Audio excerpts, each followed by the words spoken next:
क्योंकि अक्सर मैं देखता हूं कि हमारे बीच का संवाद, माननीय सभापति महोदय, विपक्ष का अलग से कोई प्रधानमंत्री नहीं होता या विपक्ष का अलग से कोई गृह मंत्री नहीं होता। विपक्ष को भी अपनी शिकायत, अपने मुद्दे अपने प्रधानमंत्री के समक्ष, अपनी आलोचना अपने गृह मंत्री के समक्ष रखनी होगी। सर, आज कश्मीर का कोई नहीं है इस सदन में।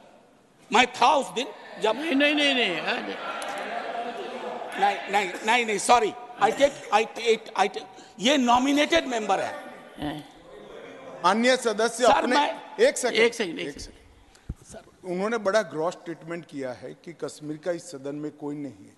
वो अपने बारे में कह सकते हैं, हमारे बारे में क्यों कह रहे? हम तो सदैव कश्मीर के हैं, हमेशा के। आपके बारे में वो सच हो सकता है, हमारे बारे में आप कैसे स्टेटमेंट कर सकते हो भाई? आप कह दो मैं कश्मीर का नहीं हूं, कश्मीर के लिए नहीं हूं, मगर मैं इस देश का कश्मीर से लेकर कन्याकुमारी और द्वारका से लेकर नॉर्थ ईस्ट तक हर व्यक्ति का कश्मीर है और हर कश्मीरी का देश है। क्या बात कर रहे हैं आप?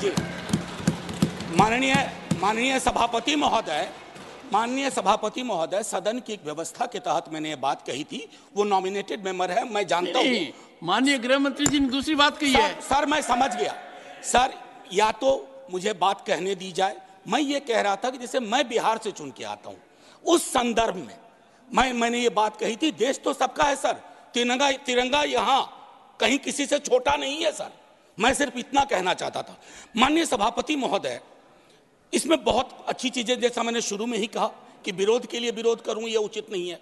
माननीय सभापति महोदय, महत्वपूर्ण है कि जब हम ये कहते हैं कि ये नॉमिनेशन होंगे, पहले तो मैं तारीफ करूं कि अंडर प्रिविलेज्ड के बदले एक शब्द जो कि कॉन्स्टिट्यूशनली वैलिड टर्म है, अदर बैकवर्ड क्लासेस, आपने उसका इस्तेमाल किया, तारीफ के काबिल। ये जो नॉमिनेट करने का अधिकार एलजी साहब को है आज की डेट में, कल राज्य बन जाएगा तो गवर्नर साहब होंगे, क्या ये स्टेट असेंबली को डेलीगेट नहीं होना चाहिए? और अगर करना चाहें तो on the aid and advice of, ये व्यवस्था मैं समझता हूं कि होनी चाहिए थी। तारतम्य थोड़ा टूटा है, लेकिन फिर भी मैं अपनी बात कहूं। आरक्षण को लेकर के भी हम पीस मील में करते हैं।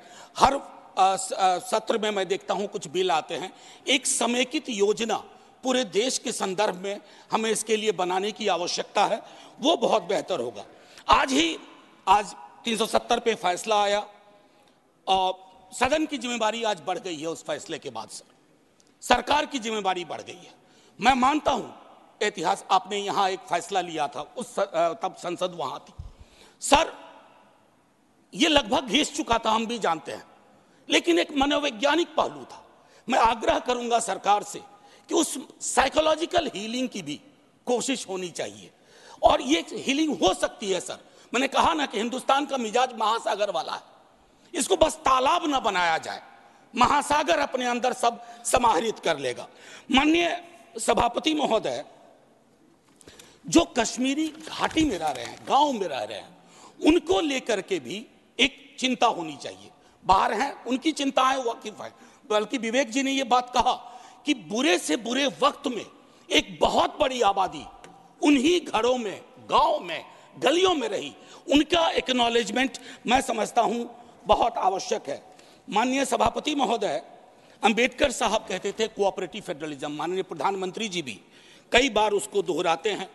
सर, कोऑपरेटिव फेडरलिज्म के नजरिए से देखेंगे ना तो हैंड होल्डिंग की जरूरत होती है।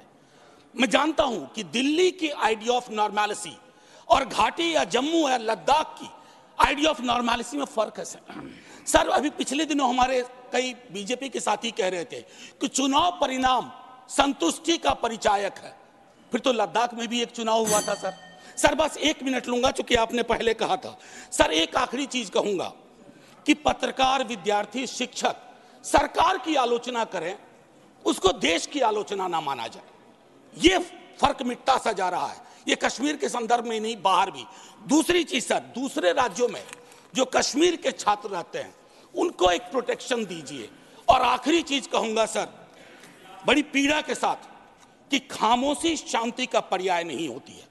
शांति के लिए न्याय चाहिए, वो उतना ही कश्मीर के लिए दुरुस्त है जितना मणिपुर के लिए। जय Hind sir. Shri A Rahim, 3 minutes. Sir, First they came for the communists. I did not speak out because I was not a communist. Then they came for the socialist, and I did not speak out because I was not a socialist. Then they came for the trade unionist, and I did not speak out because I was not a trade unionist. Then they came for the Jews, and I did not speak out because I was not a Jew. Sir, then they came for me, and there was no one left to speak out for me. Sir,